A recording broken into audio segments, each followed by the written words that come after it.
నాకు ఏదైనా ఉంటే అది ఈశ్వరానుగ్రహంగా నా యందు భాషించిందనేటటువంటి వినయాన్ని ప్రకాశింపజేయగలిగినటువంటి శక్తి శారదాస్వరూపం.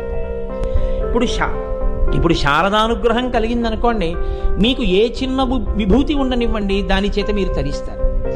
శారదానుగ్రహం లోపించిందనుకోండి, దానివల్ల మీకు ఏ విభూతి ఉన్నట్టు కనపడినా అది పతనమునకే హేతు అవుతుంది.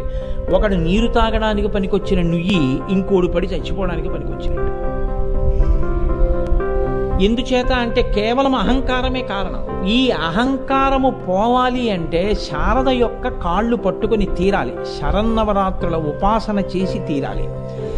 శరన్నవరాత్రులలో ఉపాసన చేస్తే శారదాదేవి యొక్క అనుగ్రహం కలిగితే మన యందు ఏ విభూతి ఉండనివ్వండి, అది ఈశ్వరానుగ్రహం అనేటటువంటి ఒక లక్షణం ఏర్పడుతుంది, ఒక వినయం ఏర్పడుతుంది.